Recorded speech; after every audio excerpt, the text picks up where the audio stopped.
तो हाँ जी सर, आपका नाम सागर है। आपकी कुंडली बनी है कर्क लगन की। राशि आपकी मीन है। कुंडली वैसे मुझे काफ़ी अच्छी लगी है, लेकिन आपका एक दो ग्रह मुझे खराब लगा है। जैसे आपका गुरु नीच का बैठा है, और यहाँ पे चंद्रमा शनि थोड़ा सा विष दोष लेके बैठे हैं। बाकी आपके तकरीबन अच्छे ग्रह हैं। मंगल अच्छा है, राहु अच्छा है, सूर्य उच्च का है, बुध ठीक है, चंद्रमा अच्छा है, लेकिन वो थोड़ा सा पीड़ित है। और आपके 3 सवाल आपने मुझे बोला है कि सभी ग्रहों के मंत्र सिद्ध कर सकते हैं या नहीं, आर्थिक स्थिति क्यों खराब है, और परिवार से आप 6-7 साल से दूर रहते हैं, उनके साथ रह पाएंगे या नहीं। तो सबसे पहले देखो जी, आप ये समझ लो कि जो कुंडली होती है इसमें है टोटल 12 घर। 12 घर मैं लिख देता हूँ, आप समझ लो। ये पहला घर है आपका, ये है दूसरा घर, तीसरा घर, चौथा घर, पांचवा, छठा, सातवां घर, आठवां घर, नौवां, 10वां, 11वां और लास्ट वाला 12वां घर।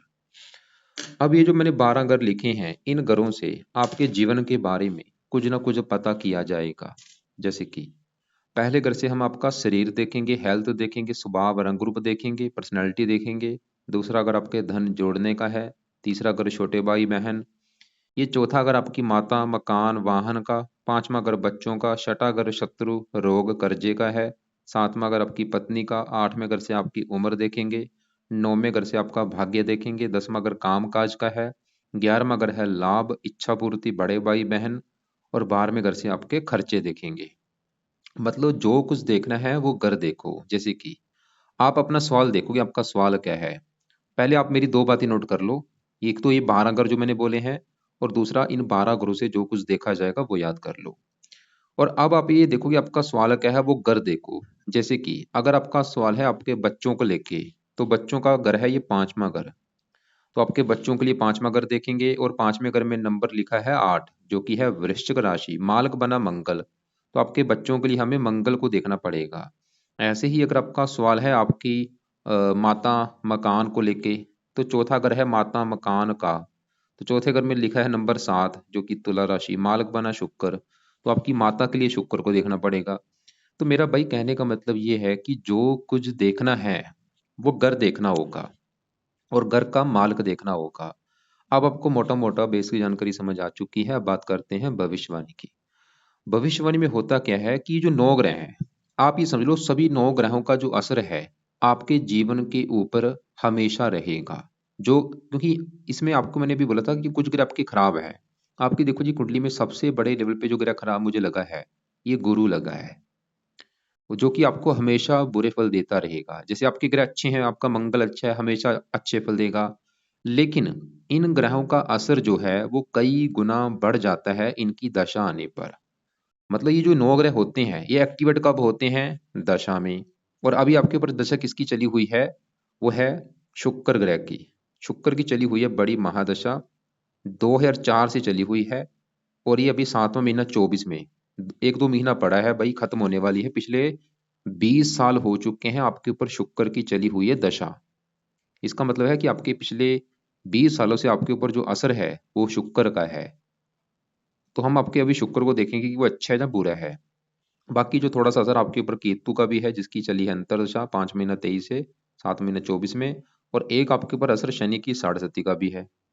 और ये साढ़े सती आपकी 17 जनवरी 23 से चली है। पिछले 14-15 महीने हो चुके हैं। तो मैंने अभी आपको क्या बोला कि आपके ऊपर जो असर है, एक तो शुक्र का बड़ा है। मतलब आपकी लाइफ में जो भी चीजें हो रही हैं कहीं ना कहीं कारण शुक्र है। दूसरा कारण थोड़ा सा केतु भी है, और तीसरा कारण शनि की साढ़े सती भी है। सबसे पहले मैं साढ़े सती की बात करता हूँ कि ये क्या होती है। साढ़े सती में देखो जी, बंदे के जो कर्म होते हैं वो उसके कर्म उसके आगे आते हैं। अगर बंदा अपनी लाइफ में अच्छे कर्म करता है तो साढ़े सती में उसके साथ अच्छा ही अच्छा होता है। अगर बुरे कर्म करता है, साढ़े सती में बुरा ही बुरा होता है। तो ये जो साढ़े सती आपको कर्मों का फल आपको देगी। अब आपको कैसे पता चलेगा कि आपकी अच्छी जा रही है या बुरी? आप नोट करो, पिछले 15-16 महीने हो चुके हैं। अगर तो आपको लग रहा है कि पिछले जब से ये साढ़े सती आई है तब से लाइफ में ज़्यादा दिक्कतें आ रही हैं, ज़्यादा परेशानियां आ रही हैं, रुकावटें आ रही हैं कामों में, इसका मतलब आपको साढ़े सती बुरे फल दे रही है। लेकिन अगर आपको लग रहा है कि नहीं भाई, जब से साढ़े सती आई है लाइफ में, मतलब अच्छा ही अच्छा हो रहा है, कोई ऐसी दिक्कत नहीं आ रही, इसका मतलब साढ़े सती अच्छी जा रही है। लेकिन अभी जैसे देखो जी, साढ़े सती होती है 7.5 साल की, अभी तो पड़ी है। हो सकता है आपको आगे बुरे फल दे दे या अच्छे फल दे दे। मतलब इसका सही होना बहुत जरूरी है आपके लिए। तो साढ़े के सबसे पहले नंबर पे आपके लिए उपाय हैं साढ़े के।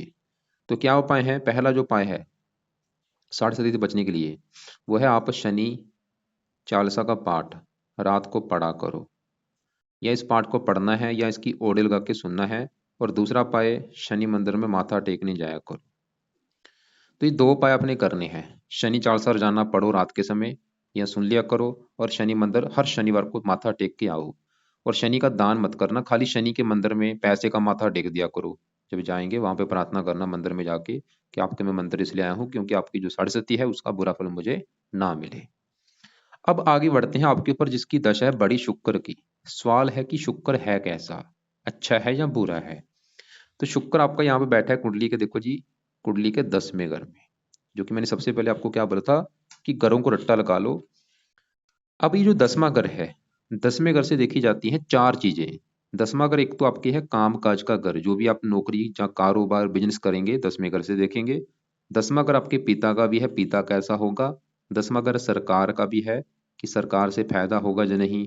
और 10वां घर है मान प्रतिष्ठा का। तो ये जो चार चीजें हैं, चार चीजों के लिए हमें ये 10वां घर देखना पड़ेगा।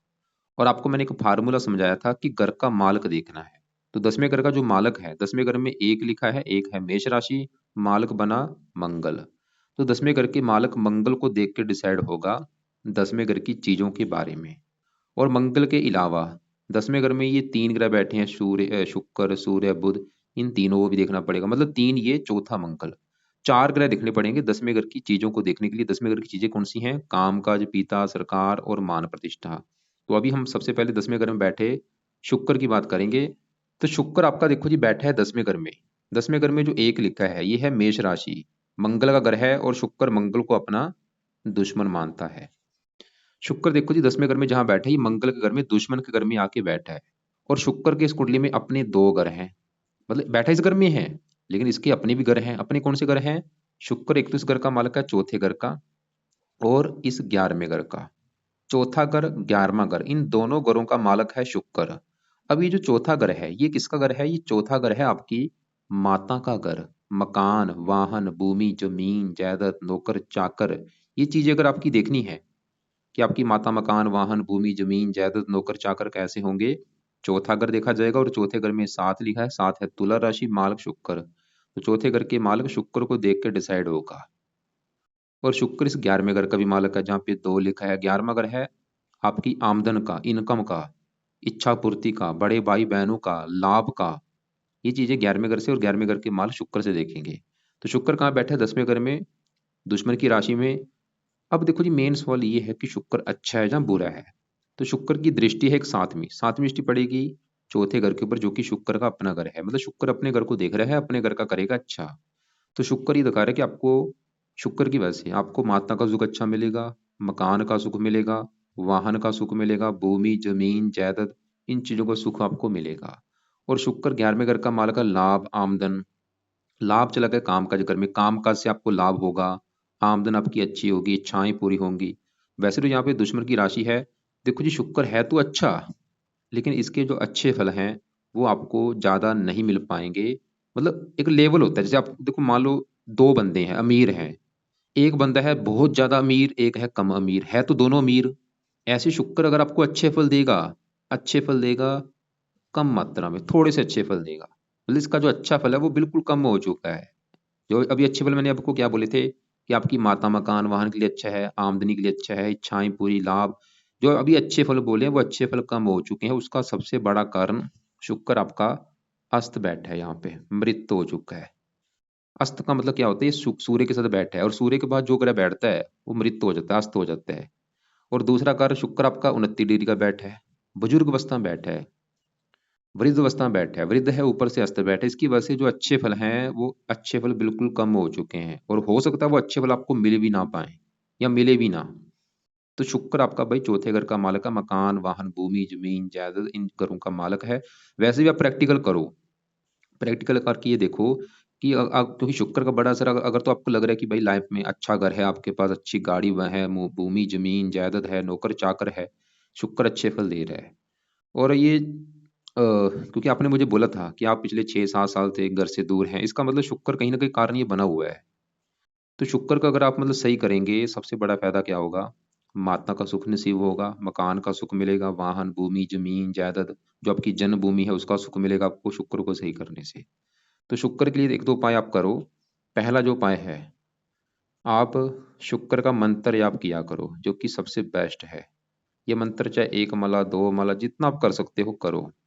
रोजाना करना है। अभी दशा शुक्र की वैसे खत्म हो जाएगी अगले महीने में आपकी, लेकिन ये शुक्र का मंत्र आपने करते रहना, इसको मत छोड़ना। पहला उपाय तो ये है। वैसे इसके और भी काफी उपाय हैं, क्योंकि उपाय ज्यादा हो जाएंगे। तो एक तो ये उपाय कर लो। दूसरा उपाय, आप शुक्र की देवी माता लक्ष्मी जी हैं, आप माता लक्ष्मी जी की पूजा उपासना कर सकते हैं। माता लक्ष्मी जी की पूजा उपासना का मतलब है कि आप माता लक्ष्मी जी का कोई पाठ पढ़ लिया करो, या माता लक्ष्मी जी के मंदिर जा सकते हो। अगर ये संभव नहीं है कि आपके घर के आसपास मंदिर, लक्ष्मी जी का मंदिर नहीं है, चाहे रहने देना, या इसका कोई पाठ पढ़ लिया करो। नहीं तो शुक्र का मंत्र आप तो जरूर करो, ओम शुम शुक्राय नमः। तो हमने देखो जी यहाँ पे शुक्र देखा, जो तो है तो अच्छा था, लेकिन वो एक तो मृत बैठा, अस्त बैठा, ऊपर से वृद्ध अवस्था में बैठा है।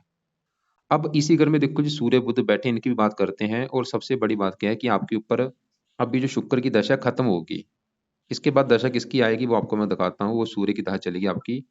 यहाँ पे देखो, ये आपकी कुंडली का चार्ट है। दशा किसकी है? शुक्र की। शुक्र के बाद दशा आने वाली है सूर्य की। कब आएगी? 23/7/24 को चलेगी।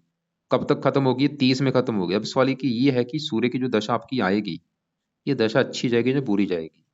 तो सूर्य आपको देखो जी 100 में से 70-80% अच्छे फल देगा। और अच्छे फल बड़े लेवल पे देगा। ये नहीं कि थोड़े बहुत अच्छे फल देगा, जो अच्छे फल देगा बड़े लेवल पे। लेकिन 10 से लेके 20% आपको बुरे फल भी देगा। तो सूर्य देखो जी अच्छे बुरे फल क्या देगा वो विस्तार में समझाता हूँ। सूर्य कहाँ बैठा है? इसी घर में, 10वें घर में। अभी जो मैंने क्या बोला था, 10वां घर किसका है? काम काज, पिता, सरकार, मान प्रतिष्ठा। और एक और बात, ये जो शुक्र 10वें घर में बैठा है, ये वैसे यहाँ पे दुश्मन की राशि, फिर भी इतना भी आपको काम काज का सुख अच्छा नहीं देगा जो शुक्र है। लेकिन अभी जो सूर्य की दशा चलेगी, ये 10वें घर में यहाँ पे जो एक लिखा है, ये मेष राशि है, सूर्य की उच्च राशि है। सूर्य भाई 10वें घर में उच्च का बैठा है, बहुत बड़ी अच्छी बात है। और वैसे भी सूर्य को 10वें घर में बल मिलता है, दिग्बली मिलता है। सूर्य आपका 3 कारणों से मुझे अच्छा लगा है। सूर्य का अच्छा होने का पहला कारण कि 10वें घर में उच्च का बैठा है। दूसरा कारण, सूर्य को 10वें घर में बल मिलता है। तीसरा कारण, सूर्य यहाँ पे जो बैठा है ये मंगल घर में है, और मंगल बैठा है सूर्य घर में, स्थान परिवर्तन जो हुआ है। 3 कारणों से सूर्य अच्छा है। तो सूर्य के जो अच्छे फल आपको मिलेंगे, एक तो ये 10वें घर का बड़े लेवल पे अच्छा करेगा अपनी दशा में जो भी चलेगी। अच्छा क्या करेगा? 10वां घर काम काज का है। आपको काम काज का सुख मिलेगा बहुत बड़े लेवल पे। अच्छा, नौकरी, कारोबार। और सूर्य 10वें घर में जब भी होता है, ऐसे बंदे जो होते हैं सरकारी नौकरी में होते हैं, या पुलिस में होते हैं, या मिलिट्री में होते हैं, या सर राजनीति में होते हैं, मतलब आपकी इच्छा होगी अभी सरकारी नौकरी की, या सरकार से जुड़े कोई काम करने की। वैसे देखो जी, अगर आप जहाँ तो सरकारी नौकरी में है, या आप अगर आपको ट्राई करनी चाहिए, आपके काफी योग हैं सरकारी नौकरी के। तो यहाँ सरकार, सूर्य से जुड़े आप काम करेंगे। अब यहाँ पे सूर्य के जुड़े काम कौन से हैं वो आपको मैं दिखा देता हूँ, कि आपकी अभी सूर्य की दशा में इच्छा बढ़ जाएगी। ये सूर्य के जुड़े काम है, बाद में पढ़ लेना। इनसे जुड़ा आप काम कोई ना कोई करेंगे। तो सूर्य देखो जी 10वें घर का अच्छा करेगा, मतलब काम काज का अच्छा, बहुत बड़े लेवल पे आपको नौकरी कारोबार का सुख अच्छा देगा। पिता का सुख अच्छा, पिता की उम्र लंबी, पिता की सपोर्ट अच्छी। सरकार से फायदा होगा। मान प्रतिष्ठा बहुत अच्छी मिलेगी। आपको मान प्रतिष्ठा भी मिलेगी सूर्य की दशा में। और अगर कोशिश करोगे राजनीति में जाना चाहते हो, उसमें भी आपको फायदा होगा। और सूर्य बैठा इस घर में उच्च का है, लेकिन सूर्य का जो अपना घर है वो है ये दूसरा घर। ये जो दूसरा घर है, ये है आपके धन जोड़ने का घर। जो अपनी अपनी आप अपनी लाइफ में धन जोड़ेंगे, जो आपका बैंक बैलेंस होगा, ये दूसरा घर देखना पड़ेगा। और फार्मूला था घर का मालक देखना है। तो दूसरे घर में 5 लिखा है, 5 है सिंह राशि, मालक बना सूर्य है। तो आपके धन का मालक सूर्य है, जो कि 10वें घर में उच्च का बैठा है। सूर्य तो ये दिखा रहा है कि आप भाई महाधनी होंगे, क्योंकि धन का मालक उच्च का बैठा है। खासकर अभी सूर्य की दशा में जो चलेगी, ये आपको काफी धनी बनाएगा। धन कहाँ से आएगा? धन चला गया काम काज में। काम का से धन आएगा, पिता से धन आपको आ सकता है, सरकार से धन आ सकता है आपको। और दूसरा अगर परिवार का सुख अच्छा मिलेगा। वाणी वाणी अच्छी। तो ये सूर्य के अच्छे फल है। लेकिन सूर्य का आपको एक बुरा फल देगा। अभी जैसे मैंने बोला था, बुरे फल क्या देगा? ये इसकी दृष्टि है सातवीं दृष्टि पड़ेगी इस चौथे घर के ऊपर। चौथे घर में 7 लिखा है, तुला राशि, जो कि सूर्य की है नीच राशि। ये चौथे घर को खराब करेगा। चौथा घर है आपकी माता, मकान, वाहन, भूमि, जमीन, जायदाद का। इनको लेके सूर्य की दशा में दिक्कतें आएंगी आपको। माता संबंधी दिक्कतें पैदा कर देगा, जहाँ माता का बीमार होना, या माता से मनमुटाव होना, चौथा घर मकान का है, मकान संबंधी दिक्कतें, वाहन को लेकर दिक्कतें, भूमि जमीन जायदाद, इन संबंधी दिक्कतें पैदा कर देगा। 10वें घर का अच्छा कर देगा, लेकिन अगर आप चाहते हैं कि ये जो बुरा फल है इसका आपको ना मिले और जो अच्छा फल है वो कई गुना बढ़ जाए, तो क्या करना पड़ेगा? तो सूर्य के 2-3 पाठ है वो आप करना। पहला सूर्य का उपाय अभी संडे से शुरू करते ना, जो कि है सूर्य कवच का पाठ आपने पढ़ना है या इसकी ऑडियो लगा के सुन लिया करना। दूसरा उपाय सूर्य स्रोत का पाठ पढ़ना है। तो ये दो पाठ अभी भाई आप पढ़ने शुरू कर देना संडे से सुबह के टाइम, या इनको सुन लिया करना चाहे पढ़ लिया करना, 4 मिनट आपके टोटल लगेंगे। तीसरा उपाय आपकी मर्जी है, वो है आप सूर्य का हो सके तो व्रत रख लिया करो। बहुत बेस्ट उपाय है, हर संडे को सूर्य का व्रत रखा करो।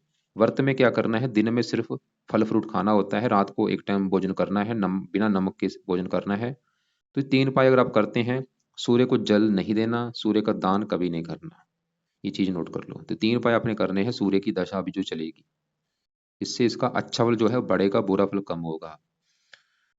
तो अभी देखो जी, हमने 10वें घर में बैठे शुक्र को देखा, जो कि यहाँ पे दुश्मन की राशि है। शुक्र सूर्य का भी वैसे शत्रु है, लेकिन मतलब शुक्र की जो दशा है उसको जरा मैं अच्छा नहीं मानूंगा, लेकिन अभी जो सूर्य की दशा चलेगी वो तो आपका समझ लो अच्छा समय अभी शुरू होने वाला है। लेकिन सूर्य आपके चौथे घर को थोड़ा सा खराब करेगा, लेकिन वो आपको मैंने उपाय बताए हैं, वो उपाय करेंगे बुरे फल नहीं मिलेंगे।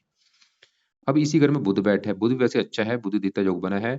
लेकिन अब 10वें घर में ये जो एक लिखा है, क्योंकि इस घर का जो मालक मंगल है उसको भी देखना पड़ेगा, और मंगल भी आपका बड़े लेवल पे अच्छा है, क्योंकि मंगल जहाँ बैठा है वो दूसरे घर में, यहाँ पे सूर्य के घर में बैठा है, और सूर्य इसका मित्र भी है, और वैसे भी स्थान परिवर्तन जो हुआ है, मंगल सूर्य घर में, सूर्य मंगल घर में, एक दूसरे घर में बैठे हैं।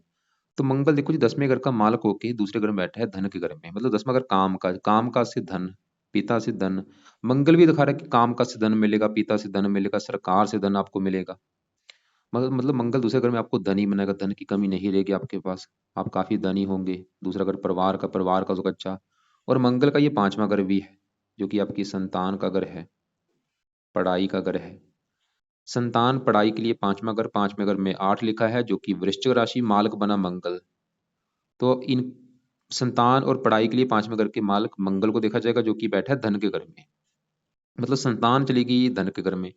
तो मंगल ये दिखा रहा है कि संतान पैदा होने के बाद भी आपकी लाइफ में धन आना शुरू होगा, या आपकी संतान काफी धनी होगी, जहां तो संतान आपको धन कमा के देगी, जहां संतान के आने के बाद धन आएगा।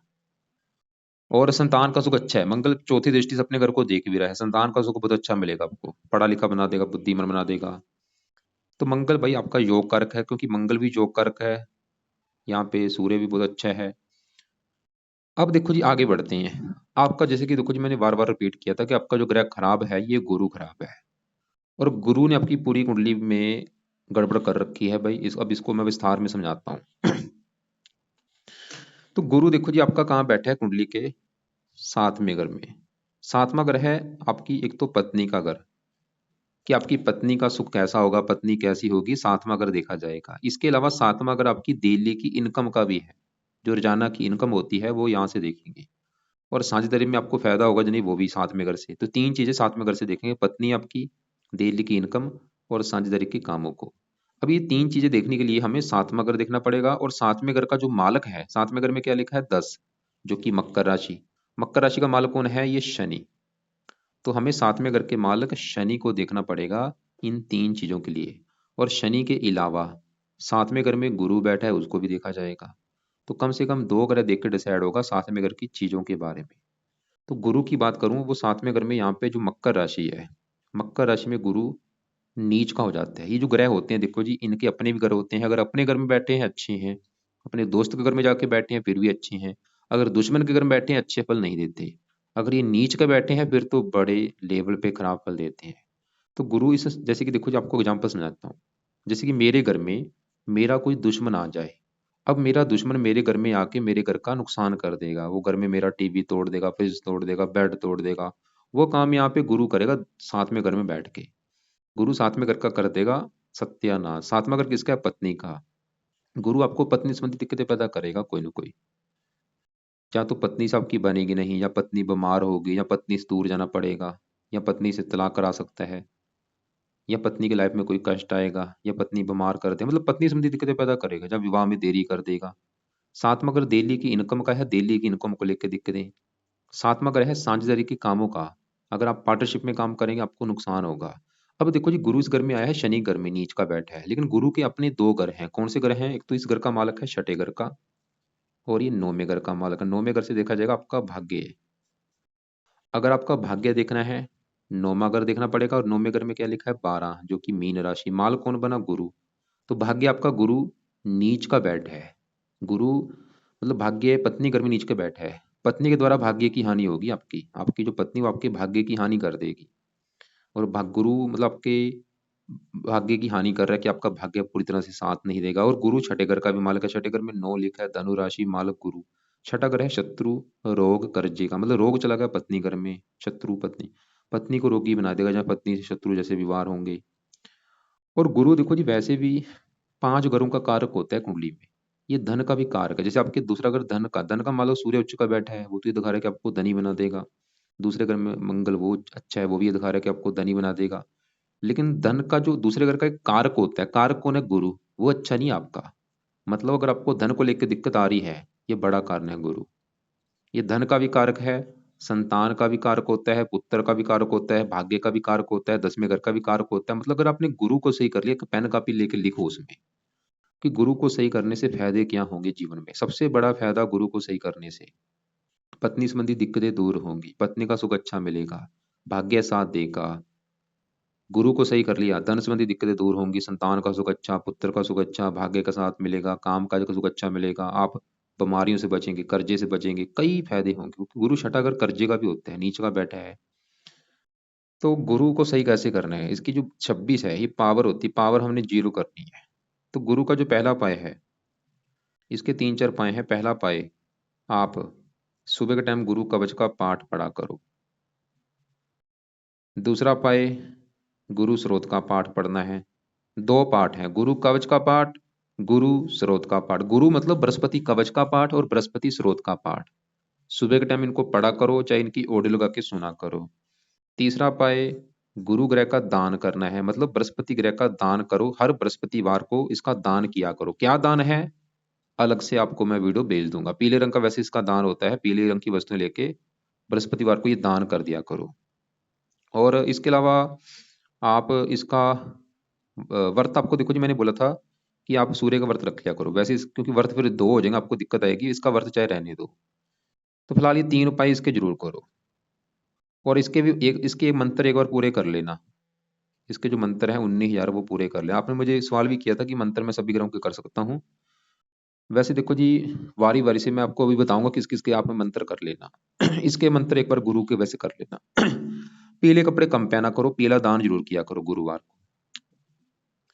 तो हमने आपके देखो जी कौन कौन से ग्रह देख चुके हैं। शुक्र देखा, सूर्य देखा, बुध भी यहाँ पे अच्छा है, बुध द्वितीय योग बना है। गुरु देखा जो कि अच्छा नहीं है गुरु, लेकिन देखो जी आपको जो अच्छा फल देगा, ये पहले घर को देख रहा है, दृष्टि दे रहा है, उच्च राशि पहले घर को जो अच्छा करेगा। मतलब आपके लिए अच्छा है, आपकी पत्नी के लिए अच्छा नहीं है। आपके शरीर को अच्छा रखेगा, पर्सनैलिटी, सेहत, स्वभाव, रंग रूप अच्छी, धार्मिक बना देगा। राहु की बात करूं, तीसरे घर में कन्या राशि में राहु बैठा है। राहु आपका अच्छा है, क्योंकि एक तो राहु आपका यहाँ पे तीसरे घर में बैठा है। तीसरे घर में राहु अच्छे फल देता है, बैठा भी यहाँ पे कन्या राशि, जो कि राहु की स्वय राशि है। मेहनती बनाएगा, साहसी बनाएगा, उद्यमी बनाएगा, पराक्रमी बनाएगा। ये भी पत्नी घर को देख रहा है, वैसे मित्र राशि है, विवाह में थोड़ा सा देरी कर देगा। और नौवीं दृष्टि यहाँ पे उच्च राशि, ये भी आपका फिलहाल अच्छा है काफी। अब आपके यहाँ पे तीसरे नौवें घर में चंद्रमा, शनि, केतु। अब इनकी बात करते हैं। सबसे पहले देखो जी, ये जो यहाँ पे चंद्रमा, शनि और केतु, ये कहाँ बैठे हैं? नौवें घर में, भाग्य घर में। इस नौवें घर से भाग्य देखा जाता है, धर्म देखा जाता है, तीर्थ यात्रा, विदेश यात्रा, काफी चीजें हैं। और यहाँ पे पहले मैं चंद्रमा की बात करूं कि वो कैसा है। जो चंद्रमा आपका है बहुत बड़े लेवल पे अच्छा, लेकिन इसके अच्छे फलों में कमी आ रही है 3 कारणों से। चंद्रमा देखो जी अच्छे फल पहले एक समझो क्या देगा। चंद्रमा आपकी कुंडली के इस घर का मालक है, पहले घर का। और पहला घर सबसे मेन घर, जैसे अभी मैंने 12 घर बोले हैं कि ये पत्नी का घर है, ये बच्चों का, ये माता का, ये छोटे भाई बहन है, ऐसे ही 30 पहला घर जो है ये आपका घर है। कि आप जो है सागर जो है वो कैसा होगा, उसका शरीर, रंग रूप कैसा। पहले घर से देखेंगे। पहले घर में 4 लिखा है, कर्क राशि, मालक बना चंद्रमा। तो पहले घर के मालक चंद्रमा को देखना पड़ेगा आपके बारे में जानने के लिए। और चंद्रमा कहाँ बैठा है? नौवें घर में। एक अच्छा घर है, भाग्य का घर है। और यहाँ पे बैठा है गुरु। गुरु की राशि जो 12 लिखा है, मीन राशि में बैठा है, मित्र राशि में। मतलब आपका शरीर चला गया भाग्य घर में। चंद्रमा तो ये दिखा रहा है कि आप परम भाग्यशाली होंगे, आपका भाग्य कदम कदम पर साथ देगा। ये धर्म का अगर आपको धार्मिक बनाएगा, परोपकारी बनाएगा, देश देश की यात्रा करवाएगा, शरीर अच्छा, सेहत अच्छी, स्वभाव रंग रूप अच्छा, पर्सनैलिटी अच्छी कर देगा, लाइफ में आगे लेके जाएगा। ये चंद्रमा के अच्छे फल हैं। लेकिन अच्छे फल में कमी क्यों आ रही है, उसका कारण है पहला कि चंद्रमा के साथ शनि बैठ चुका है, इसे कहते हैं विष दोष। क्योंकि शनि यहाँ पे चंद्रमा का दुश्मन है और ये गुरु के घर में बैठा है, गुरु इसका दुश्मन है। और दूसरा कारण, चंद्रमा यहाँ पे केतु भी बैठा हुआ है, थोड़ा सा ये ग्रहण दोष भी बनेगा। लेकिन इसमें फासला ज्यादा है, ये 29 ये 2 डिग्री है। लेकिन चंद्रमा आपका यहाँ पे वृद्ध अवस्था में बैठा है, बुजुर्गों के बैठा है, तो इसका बल बढ़ाना है, तो इसके लिए आप एक तो चंद्रमा का मोती रत्न धारण कर लो, जो कि शायद आपने कर भी रखा है, अच्छी बात है। दूसरा उपाय, इसका जो मंत्र जाप है वो आप कर सकते हैं सुबह के टाइम। तो इसका मंत्र जाप करने से इसकी पावर बढ़ेगी, और इसका मंत्र जो है वो लाइफ टाइम करते रहो, चाहे 1 माला 2 माला 3 माला, वो आपकी मर्जी है। ओम सोम समाय नमः, ये मंत्र किया करो। दूसरा उपाय, शिव जी की पूजा उपासना से भी या जो दोष है खत्म होगा, जो विष, क्योंकि यहाँ पे विष दोष बन चुका है। मतलब चंद्रमा है तो अच्छा था, लेकिन देखो जी, हो सकता है वो अच्छे फल आपको ना दे रहा हो, क्योंकि राहु शनि से पीड़ित हो चुका है। जो भी शनि की चंद्रमा के अच्छे फल मैंने बोले हैं, हो सकता है आपको ये अच्छे फल ना मिले, मतलब आपकी हेल्थ खराब हो, आपको लाइफ में स्ट्रगल करना पड़े। तो यहाँ पे शनि को सही करना पड़ेगा। मतलब चंद्रमा, ये जो विष दोष बना है, चंद्रमा यहाँ पे ठीक है, वो आपका यहाँ पे योग कारक है, लेकिन शनि है मार्केश। तो शनि के लिए क्या करो, शनि चालीसा पढ़ोगे और शनि मंदिर जाओगे, विष दोष खत्म होगा आपका। वैसे भी जो 7.5 वो भी आपकी सही होगी। और शनि आपकी कुंडली के 7वें घर का मालक है, पत्नी घर का। पत्नी चलेगी वैसे भाग्य घर में। शनि तो ये दिखा रहा है कि पत्नी के आने के बाद कुछ भाग्य साथ देगा, लेकिन शनि क्योंकि यहाँ पे चंद्रमा के साथ है और केतु के साथ है, बाकी फिर भी शनि का ये जो उपाय करेंगे, पत्नी के लिए भी अच्छा होगा, 7.5 के लिए अच्छा होगा, विष दोष जो बना है वो भी खत्म होगा। यहाँ पे केतु के लिए आप कुत्तों को रोटी डाल सकती हैं। तो ये आपकी देखो जी कुंडली का फलादेश, एक बार मैं रिपीट करता हूँ आपको, मैंने क्या क्या उपाय बोले हैं। तो देखो जी, सबसे जरूरी है कि अभी आपके आने वाली सूर्य की दशा, वो जो कि अच्छी जाएगी, लेकिन फिर भी उसके जो थोड़े बहुत बुरे फल उसको कम करने के लिए आप सुबह का टाइम सूर्य कवच का पाठ, स्रोत का पाठ, दोनों पाठ पढ़ने हैं, या इनको ओडिल गा के सुनना है। और हो सके सूर्य सूर्य का व्रत रखो, कथा करो, आरती करो। सूर्य को जल नहीं देना, दान नहीं करना। और बाकी जो आपका सबसे बड़े लेवल पे गुरु खराब है, गुरु कवच का पाठ, गुरु स्रोत का पाठ पढ़ा करो सुबह के टाइम। और चंद्रमा का मंत्र आप किया करो। मतलब आप ये है सुबह के टाइम, आप ये सुबह के उपाय हैं, सूर्य कवच, सूर्य स्रोत, गुरु मंत्र, गुरु स्रोत और चंद्रमा का मंत्र। तो ये 5 काम आपके हैं सुबह के टाइम। रात के समय क्या करना है, शनि चालीसा पढ़ो, क्योंकि 7.5 भी है और ये जो विष दोष बना है वो भी खत्म होगा। और रात के समय शुक्र का मंत्र जप करो, ताकि उसका बल बढ़े शुक्र का। और बाकी माता लक्ष्मी जी की पूजा उपासना वो आपकी मर्जी है। इसके अलावा देखो जी, आपको मैंने बोला है कि आप शिव जी की पूजा उपासना करो, ताकि ये जो चंद्रमा की देवता शिव जी हैं, कई फायदे होंगे आपको। रत्न आप देखो जी, चंद्रमा का मोती भी कर सकते हैं, मंगल का मंगा मुंगा भी आप कर सकते हैं, जो कि आपने कर रखा है, अच्छी बात है। तो मोती रत्न जो है वो राइट हैंड की छोटी उंगली में धारण होगा, और मूंगा इसमें धारण होगा। मोती धारण होगा चांदी में, मूंगा धारण होगा या तो पित्तल में, या तांबा, या सोना, या पित्तल में मूंगा जो रत्न है। और बाकी अब आपके जो सवाल हैं, वो अब एक बार मैं रिपीट करता हूँ। आपने मुझे बोला है कि सभी ग्रहों के मंत्र सिद्ध कर सकता हूँ, तो मंत्रों की बजाय अभी जो ये जो मैंने पाठ बोले पहले ये कर लो। मंत्र देखो जी, आप कर भी सकते हैं, कोई ऐसी कोई उसका नुकसान भी नहीं है, लेकिन बारी बारी से कर लेना। चंद्रमा के गुरु के मंत्र एक बार जरूर करना, 19,000। और इसके अलावा आपका सवाल था कि घर से दूर क्यों हूँ, क्योंकि अभी देखो जी, सूर्य भी इस घर को थोड़ा सा खराब कर रहा है, नीच राशि इसकी सूर्य की ये नीच राशि है। तो इस सूर्य के उपाय करने से आपको, और वैसे भी जो चौथा घर, जैसे चौथे घर का मालक शुक्र है, ऐसे ये चौथा घर होता है सुख। इसे सुख भाव कहते हैं। सुख, हमारी जो लाइफ के सुख होते हैं चौथे घर से देखे जाते हैं, सुख। और इसका कारक कौन है, सुख का कारक है, वो है गुरु। और वो आपका नीच का बैठा, जो कि मैं पहले बोल चुका हूँ, गुरु की वजह से इस पूरी कुंडली में गड़बड़ हो चुकी है। इसका सही कर लिया आपने ये, और ये कोशिश करनी, जो पाठ है ये ज्यादा से ज्यादा पढ़ा करो। तभी आपको मैं बोला मंत्रों को छोड़ दो, ये पाठ ज्यादा से ज्यादा पढ़ो। मतलब गुरु का व स्रोत के पाठ पढ़ने के बाद इनको दोबारा फिर पढ़ लो, दोबारा फिर पढ़ लो। नहीं पढ़ने आते, ऑडियो लगा के सुन लिया करो, फिर दोबारा सुन लो। ऐसे ही शुक्र सूर्य के ये दोनों पाठ, ये भी एक बार पढ़ने के बाद दोबारा पढ़ लो या सुन लो, ऐसे किया करो। और चंद्रमा के मंत्र को ज्यादा पढ़ो, शुक्र का मंत्र भी ज्यादा से ज्यादा करो, और शनि चालीसा पढ़ो या सुन लिया करो। बाकी ऐसा करना, फिर भी जो आपके कोई सवाल होंगे, कोई बात समझ ना लगी हो, लिख लेना, कॉल करके पूछ लेना। कॉल आप मुझे दोपहर 1-2 के बीच में कर लेना, या शाम 6-7 के बीच में कर लेना। पूरी कुंडली का निचोड़ निकालू, कुंडली वैसे अच्छी है, बस आपकी जो कुंडली में दिक्कत है गुरु की वजह से, जो कि खासकर आपको मैरिज लाइफ में दिक्कतें पैदा करेगा। अगर आ रही हैं, बड़ा कारण गुरु है भाई। बाकी आपकी पत्नी की कुंडली देख के डिसाइड होगा मैरिज लाइफ के बारे में।